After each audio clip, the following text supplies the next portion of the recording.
Welcome to the Dropship Podcast, where you'll learn how to build and grow a high-ticket dropshipping business and hear stories from successful e-commerce entrepreneurs. Let's kick this thing off.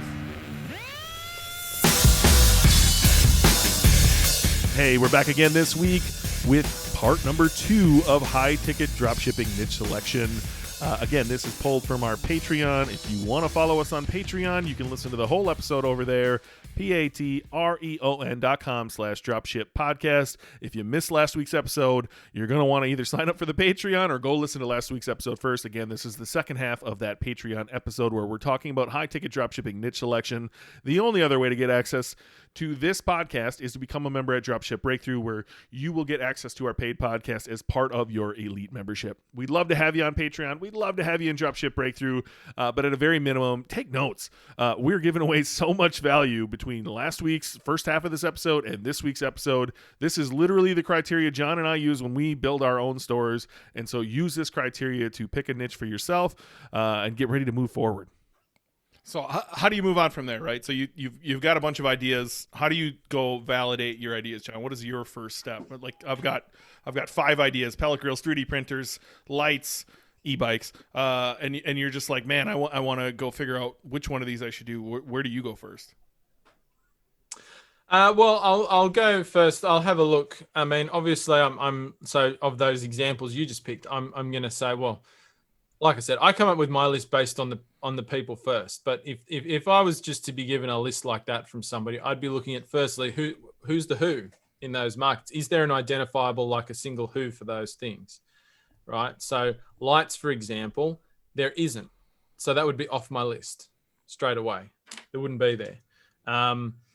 Some of those other ideas that you just listed, there might be a single one, but like even let's say within e-bikes, picking e-bikes as an example, there's actually multiple who's in there, right? So I might say, yeah, okay, that idea is good, but I'm seeing multiple who's. They're still identifiable. Like I can identify particular interests that maybe people use those products for, or reasons that they use them that I can target. And so I'm just going to pick one of those. I'm going to pick one of those, right? And that's going to be the idea. And then once I've got that sort of locked away in my mind and I'm happy with the who bit of it, and then I've got a readily identifiable group of people that share the same interest or passion that I'm going to go to, I'm going to go through a series of other criteria that have to do with the rest of the market and the nature of the products themselves, just simple things like, price, is it drop shippable? What's the shipping going to look like? But I'm also looking at what's the revenue opportunities, recurring revenue opportunities, private label opportunities. So there's a range of criteria there that I sort of step through one by one. And like I'll do this in a spreadsheet, right? And I'll just tick boxes in a spreadsheet, or I'll write some notes about each of those points. And so if I've got, 4 or 5 ideas that I want to shortlist, I'm literally going through and ticking all these boxes, making some notes, and then coming back at the end and comparing them all and saying what ticks the most boxes for me, on that series of criteria. And so you just mentioned a bunch. Like, do any of those hold more weight than others? Because for me, like, what stands out to me, like, we build up this list, right? Market saturation, SEO opportunity, revenue opportunities, private label, seasonal. Is it obviously drop shippable? Identifying the suppliers. Do I give a shit about it? Is the item complicated? Freight versus ground shipping. The avatars that I like to build in my businesses. Like, which one of those jumps out to you of like, so you're doing a checkbox, not everything is worth 1, right? Like you're not adding it up and saying this one scored a 10, this one scored a 6. Some of those are worth more. And for me, it's SEO. So I'm curious what it is for you, where you you say, if there's a real opportunity in one of these, you're more excited about it. Certainly, market saturation or competition is a big one for me.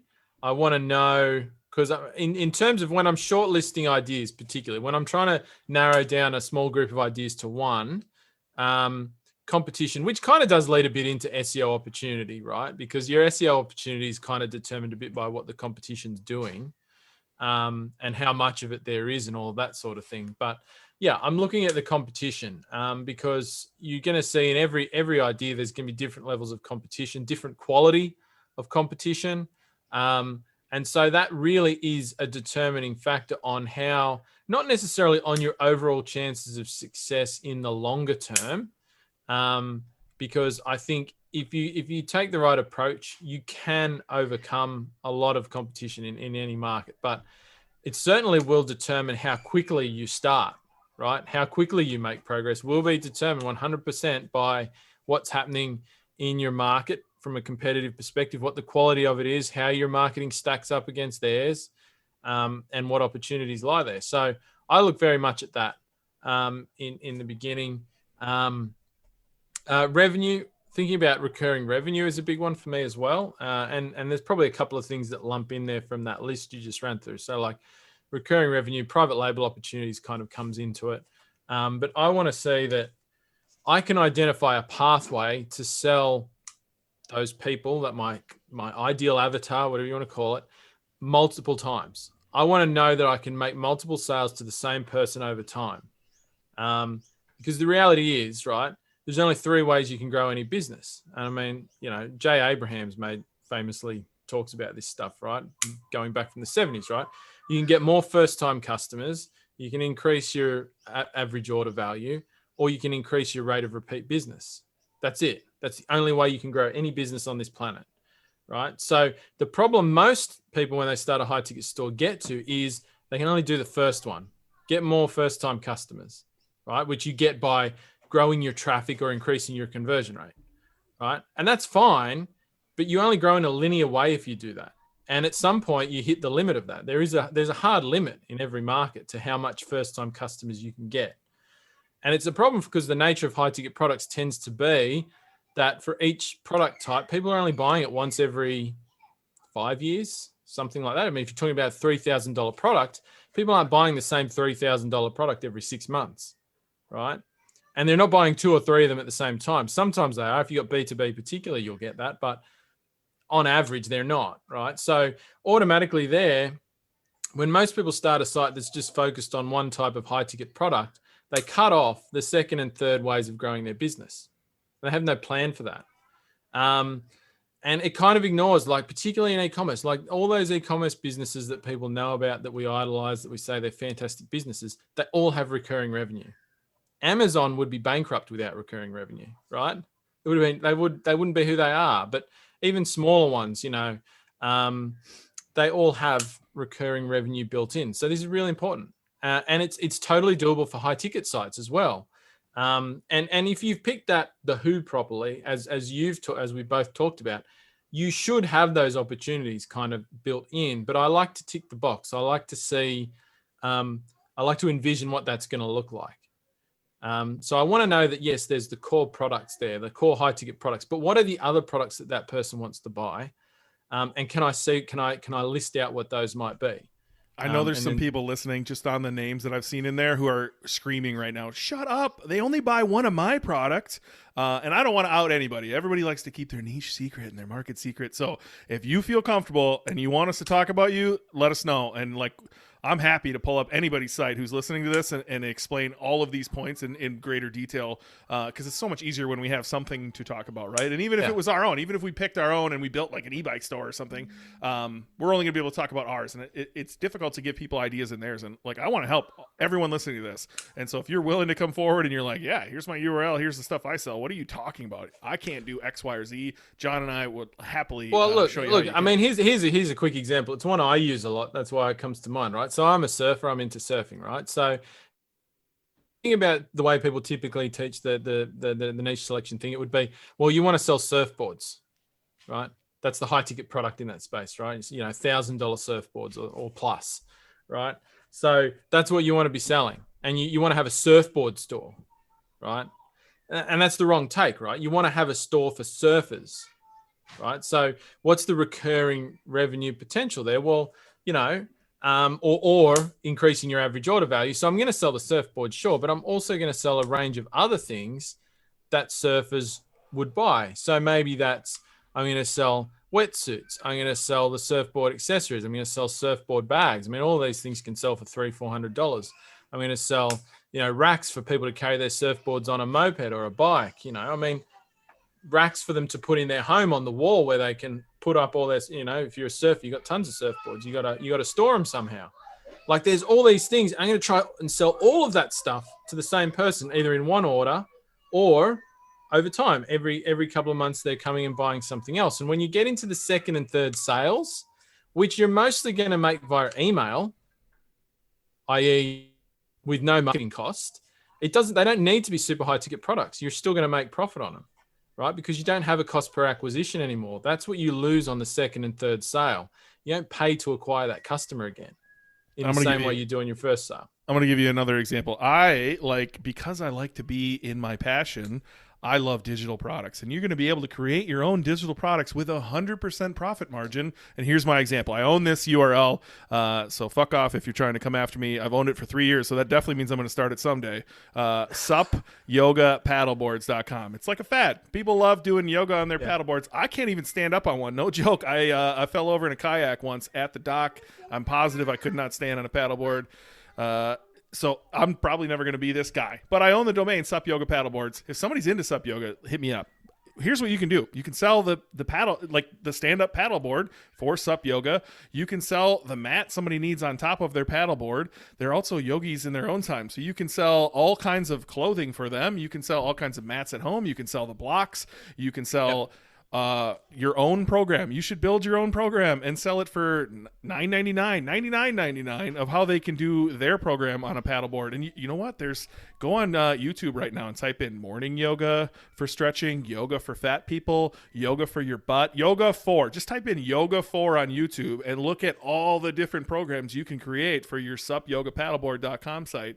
And then tell me you don't get excited about getting into your own passion or serving that one person who's going to do way more than just go to the lake once a week maybe and do yoga on their paddleboard. They're a human being. They have a whole bunch more interests, and there's a lot more that you can sell them. Yeah. So, this is a huge one for me. That of the criteria, this is a big one. And so because if you can identify those opportunities, right, and you can meet those three sort of ways to grow a business, then your business can grow in a non-linear fashion. So it can grow exponentially, right? It can have a curve that goes like that. You can't see what I'm doing. This is a podcast, but I always forget this because I'm used to hockey stick. Hockey stick, right? Rather than just a straight diagonal line, right? And that's a big one for me. It doesn't mean you need to have all of that locked down the minute you launch your site. I just want to know that I can see the pathway to doing it in the beginning, right? If you're doing this for the first time, right, you're not going to get all the marketing to do that right from the beginning, right? And you don't need to. You just want in the beginning, you at least want to start selling the core products, the core high ticket products. But you want to know that you can bring that stuff in once you start making sales to people on sort of your core products. So those are actually, aside from being able to identify the competition and the revenue opportunity, those are probably actually two of my personal bigger ones. Obviously the products themselves and the nature of the products needs to fit as well. So these are much simpler yes, no ones. Like are there actually high ticket products there? This is high ticket dropshipping. So, I want to see products in the $1,000 plus range, right? So that's just a tick box though, really. So that's not all the products that you identify for that who need to be high ticket, but there does need to be sort of core high ticket products. I'm totally fine with selling $400-$500 products alongside those, or even less. But you still got to have that important sort of core products you're shaping around, in my opinion anyway.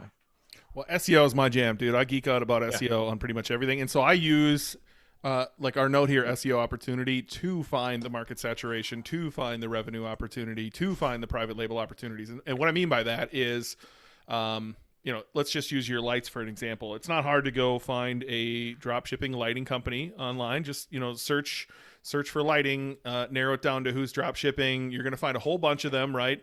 I like to sort them by domain authority. If you don't know what that is, go to the Chrome Web Store. You can literally type that in, Chrome Web Store, and look for the Moz Chrome extension. sign up for Moz, add the Chrome extension. It'll give you a little number. The higher the number, the more domain authority they have. The lower the number, the less they have. And so usually the higher, they're getting more organic traffic as well. Hopefully they're doing SEO as well. I like to look through that. So I know here's the competition I have. A store I'm building right now. The competition that's out there has like a 6, a 16. One of the 16s is ranking on page 1 for a lot of terms. And I don't really know how they're doing that. In fact, I think John works on one of those sites, which is funny. I'm gonna have to give him some tips along the way too. And then so like I saw opportunity. That's how I saw it. I saw people selling these things whose websites were kind of clunky. They didn't really have any domain authority. And I saw if I came in and do what I do best, I could outrank them immediately, gobble up all that traffic, and be able to come in there. And so I saw revenue opportunity, and I didn't see market saturation. Just there wasn't a lot of people, and there wasn't a lot of real players there. And so if you have any confidence in yourself whatsoever, you're also going to go look at those sites that are just kind of clunky and junky and they have no real value other than copy paste from a supplier. You should be able to just dominate those. And that's what I look for. If there's a bunch of people out there who have, and someday we'll do an SEO show so we can walk through all this stuff. But if there's somebody out there who has all of their collection pages built out and all their product pages have unique content and unique images and every single question you could ever imagine around the product has been answered on their blog, I don't know if I want to come into that. Like there's just not a lot of opportunity there. And so that skunks out the revenue and the SEO opportunity and the market saturation for me. It's not for me. Yeah, totally. And look, I mean, I think people should expect to hear a lot about SEO from us over the course of this podcast, because literally when it comes to traffic and marketing for a high ticket site, this is your single biggest opportunity, right? It's not in paid ads. Yeah, there's money in paid ads, right? For sure. But there's also a limit to where you're going to go with paid ads. And that's the limit of profitability. But SEO, I mean, if particularly if you come and look at it from a competition with other dropshippers perspective, nobody teaches you to do SEO with these businesses except for me and Ben. So no one's doing it, right? No one's doing or no one's doing it properly. So, whereas anyone can chuck up Google shopping ads or Google search text ads and have them run reasonably well, right? But SEO is at this point in time, at the point of recording this, it's still the least touched large marketing opportunity for e-commerce businesses. I really want to drill that home, John. I did an SEO presentation at George Bryant's mastermind, who I was a member of. He asked me to present on this, and here's 3 slides I started it off with to capture the audience. Right. So in year 1, the first year in business, 7.1% of users.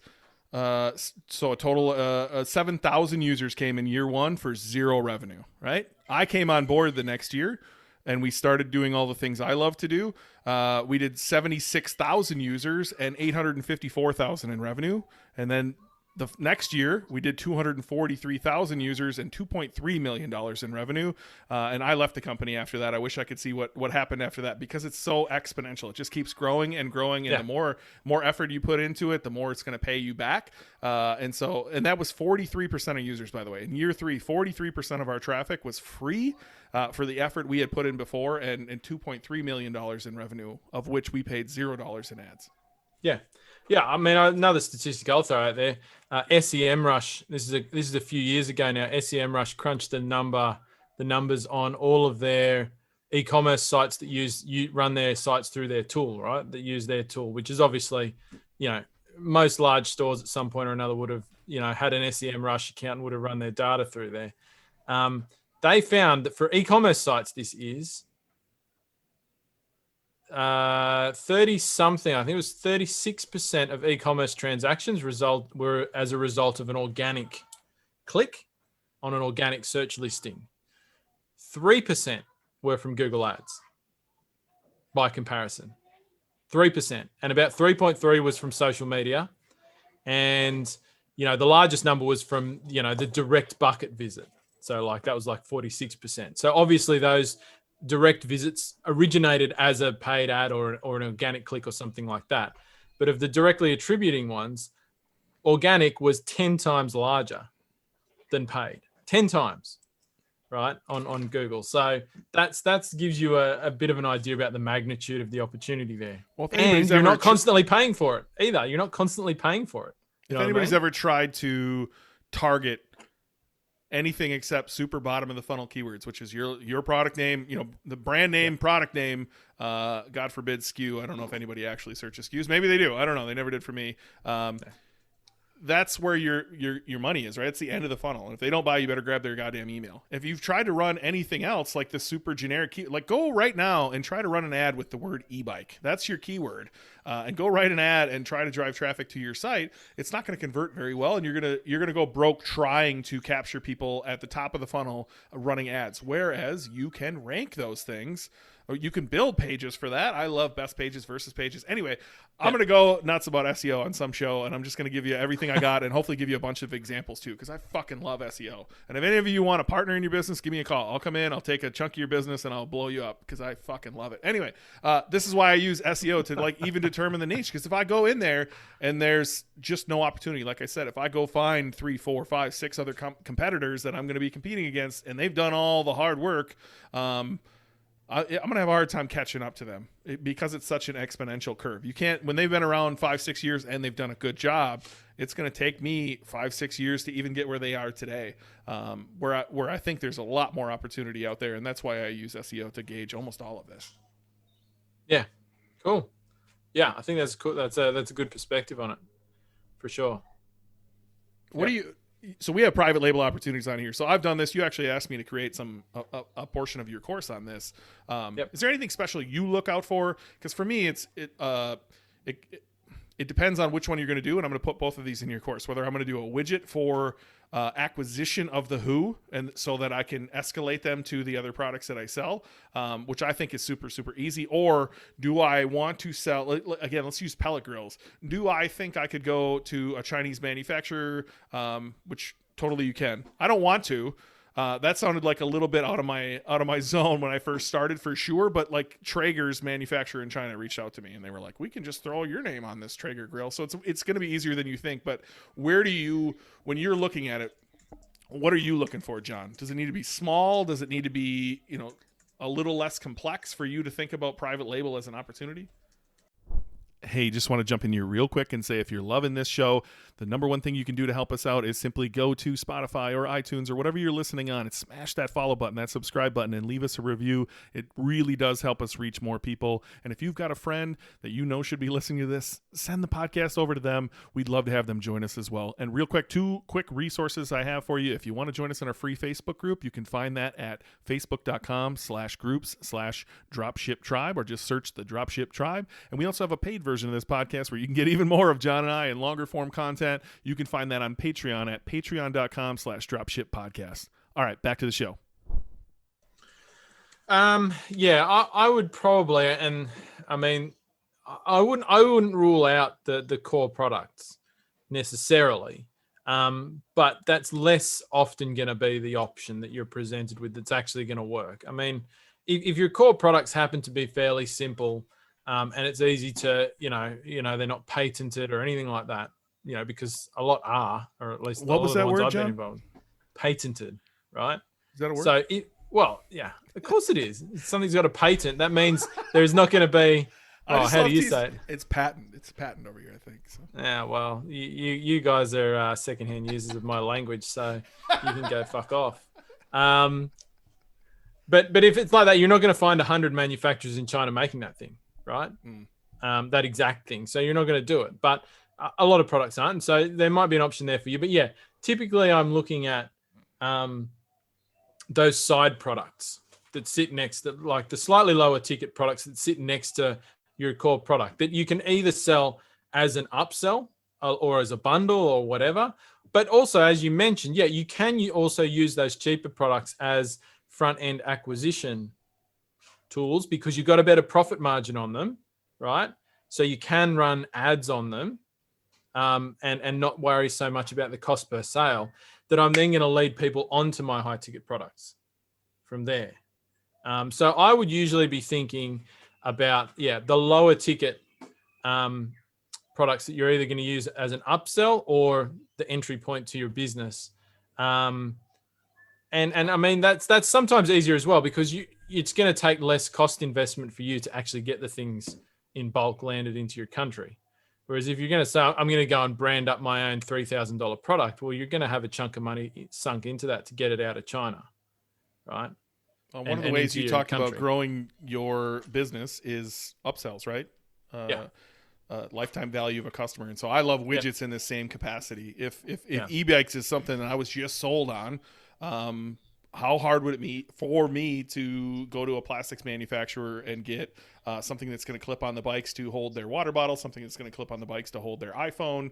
I would imagine there's quite a few things you can think of that would go on a bike. I don't think newspaper baskets are a thing anymore, but there's probably a few other things that you could put on a bike that would be pretty easy to manufacture and would probably have low MOQ, and you would be able to simply add these every single time. The other places I saw were like, could I come in there and make something that doesn't quite exist yet, or it exists but it's ridiculous? And there's one I can't talk about that I would love to talk about, where we just saw an opportunity to. The process by which you wanted to use one of our best sellers, you needed like 7 other products. And so the first thing we did was make a bundle that seemed like a no-brainer, but nobody was really doing it, of like, you need all of these things. Why not just buy it all in one big bundle? And then at that point, the bundles, we were bundling one thing from one manufacturer, one thing from another manufacturer, one thing from another. And we were like, why don't we just put all this together ourselves? And yes, it took a lot of work, no question. But once we put that together and we did all the SEO stuff I was talking about before, and we owned the keyword, then we just simply put our product right in front of everybody. And quickly we were the best seller, like instantly the best seller. And our margins went from, 30% or 25% or whatever your drop shipper's doing for you to 80%. That makes a huge difference in your bottom line. Yeah, that's right. And I mean, that's the power of it, I guess, is that the profit margin goes up. And even if it's not quite that drastic, I mean, if you're somebody who's doing like, I don't know, let's say you're doing, 100 orders a month, let's say, in your high ticket dropshipping business of your main product.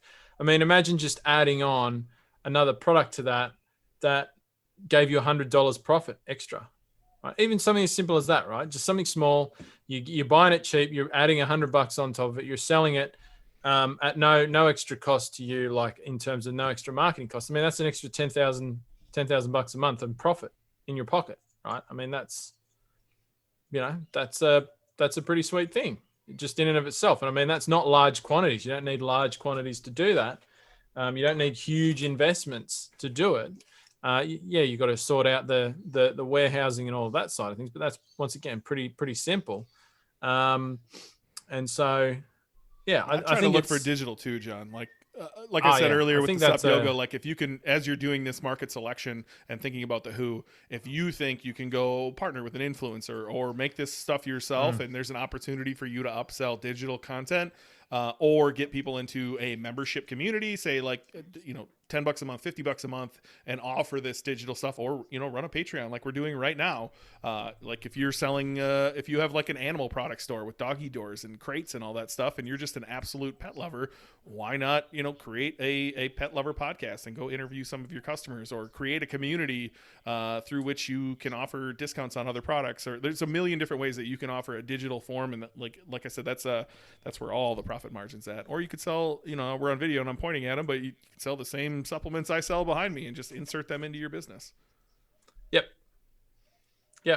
I mean, there are a lot of different ways you can take that for sure, I think. It's great. Once again, you don't need to do that in the beginning, but it's all about just when you're at that niche selection or whatever stage, it's just about seeing the potential. You're not going to do it straight away. But before you make that final decision on your market, do you think there's potential there in the future that you can bring that in? So I think we're running up against the hour, John, but there's a few other on here. Like, how much does seasonal weigh for you? Do you care? Nah, not so much. I don't really. I think, most, I mean, and look, I've looked at the analytics for hundreds of high ticket dropshipping sites by now, like literally. Every single site I've looked at, very few sites don't have a down period of the year where things are a bit slower. Some, it's more drastic than others. Like if you're selling snow blowers, right, you're going to be pretty out of business in the summer, right? Or comparatively to, your up season. But, at the same time, like, if you're looking at the who, right? Like, let's say, I'm all about serving people who are into skiing, right? Or snowboarding, right? Which is a winter sport. Now, I'm just picking a really obvious example here. I'm not saying this is one that I would do, but what do snowboarders do when it's not snowing? Right? Like, if they're not, are you asking me? Do you want me to? No, sound I'm dumb? not asking you, but this is the question I would ask. Like, that's obviously going to be a seasonal niche. And I might be worried that in the summer, those people aren't going to be buying a brand new snowboard unless there's some lucky person who just follows the snow around the world all year. But what are they doing that's related to that interest in the summer? Right. And if you don't know, go ask them. I bet you. Yeah. But I bet start you they're selling it doing. and send out a survey and ask them. Yeah. So they're going to have a complementary interest. So it's like many surfers, if there's no waves, they skate, for example, right? Because it's a similar skill, right? And in fact, that's where skateboarding originated from surfers, had no waves, they went out and started skateboarding. So I'm just saying, there's always there's often a complementary interest if something's seasonal for your target customer, and so you just need to identify what that is, and then find a way to offer them products that appeal to that interest as well. Even if it's not even on the same site, you could have a sister site that you market the same people on, just at different times of year, right? I mean, there's ways you can address that, but no, I mean, I like to know whether it is going to be seasonal or not, just so that I can plan for that and have a way around that. But if I'm seeing a great market with potential in all the other areas and it happens to be seasonal, well, I'm still going to do it. Right? If I'm seeing a good opportunity, I'm still going to do it. And I'm just going to say, well, at that part of year where things go down because of the season, I need to identify another way of making money. Right? So whether that's, I just need to have another business opportunity happening, or I need to find another way to sell to my target market, whatever. So no, I mean, seasonality is not a deciding factor for me. I think that gets overhyped in other people's takes on niche selection, personally. Yeah. If you focus on the who, that's when you're going to start thinking outside the box, right? And so it's very easy, like John said, to have a snowboarding store, but maybe you shouldn't. Maybe you should have a store for active people. Most of the people I know that love snowboarding in the winter, they ride road bikes all summer long. Neither one of those sound appealing to me, but they that's the active lifestyle, right? And so can you speak to the active lifestyle, or can you speak to a few different variations of that who? I know I like to build out the avatars on my businesses, and it's not always the same. It's not always one person. There's different variations of that one person. And so, again, without a concrete example, this one's tough to explain, but I don't personally care about seasonal either. Is there anything else on this list that we missed that stands out to you, John? I know freight versus ground shipping is something I think we differ on. I could be wrong. Yeah, I think that one maybe a little bit is going to be country specific as well. So in the US, dealing with freight is a lot easier than dealing with it in Australia, just because you have a lot more options. It's actually cheaper.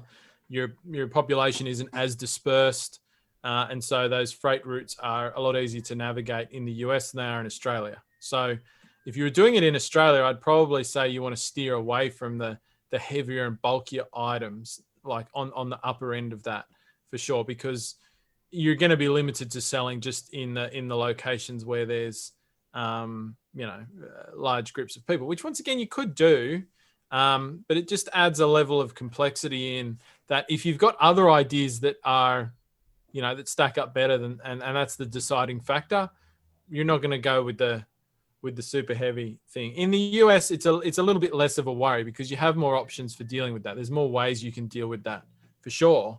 And so I probably wouldn't worry so much about that, other than just to be aware that that's something I need to look at. Like, how am I going to deal with that? Is there a way I can deal with that is different to my competition? Like, because I think, as we've discussed before, and you mentioned it to me, and I think in some ways you're right, is that those bulkier products often lead other people away from them because of that. So if you're somebody who's prepared to deal with that, right, maybe you've got a good opportunity because of that nature of the product. So maybe you just need to find a way that you can support the cost of the shipping, which might be that you get the big product and you bundle it with another product you got great profits on, and you use the profits from that bundled product to pay for the shipping on the big product. I mean, like there's just ways I'm sure that you could do that. And they both have pros and cons, right? Freight shipping can suck sometimes because things get damaged. It eats into your margins. It just can honestly be a headache sometimes. But even the small stuff, sometimes, like majority of the time, if it's small enough to ship ground, it's not very expensive, which ruins your margins in the first place. That shit gets stolen way more than it should in the United States off people's porches. And that's your problem. The supplier doesn't give a crap. That's your problem. And so there's pros and cons to both of those. I don't let it weigh in my decision very much, but I do know, like, your first time into freight, there's a lot to learn.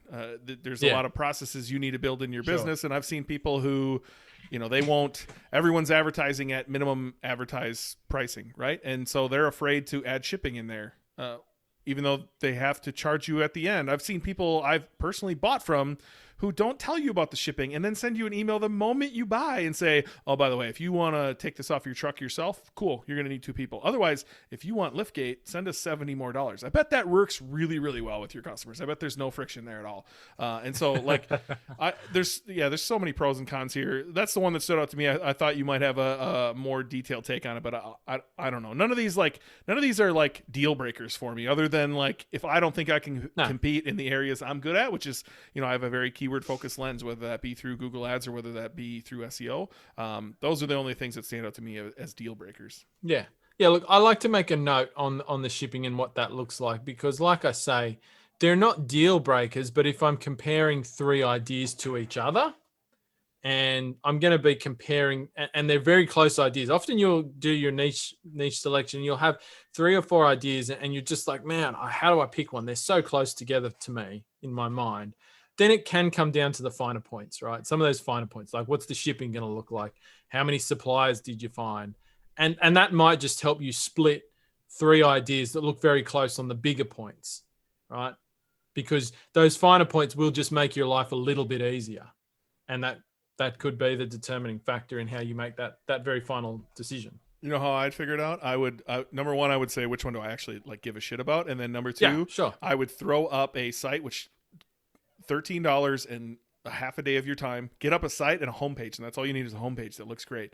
And then call suppliers and find out, what are the margins in this niche? Is it even worth my time to figure this out? If you don't want to do that, if you want to go even a step further, call your competitors and just be like, I think I might buy today if I could get a discount, and figure out who's going to give the better discounts, because that's where the better margins are at. Honestly, that's what I would care about. Do I give a shit, and where are the margins? Because trust me, all that matters, like, revenue is vanity, profits are sanity, says Mike Jackness, and he's fucking right. You can sell $1 million and make 0. Brian Angel and I did this. He was on my podcast. We sold $1 million in standing desk and made 0 fucking dollars, except the 2% back on our credit card. Yippee fucking skippy. It sucked. You don't want to do that. You don't want to sell $200 products that have 25% margins on it, and shipping eats it up, and it costs you, $7 a click to get customers. It's not fun. And so I care very much about margin. And there's a very few unicorns in the dropshipping world that are up in that 50-60% range, but they're fucking there. And go find them, because they are fun. They are really fun when you sell a $5,000 item and you made $3,000 on that. Oh, dude, I my team signed up a supplier for a client just yesterday. Actually, I got the email thrown it with the price list, and high ticket products, like between 1,000 and I think they went up to about 10,000, and there was 50% margin. I just looked at it. I was like, wow, I'm gonna need to know this one after the call. But and super simple product, like super simple, not small, but like just it's just like a product you put down and you use it. It's like no moving parts, nothing. It's all just super simple. Yeah, I was like, now I definitely need to know about this.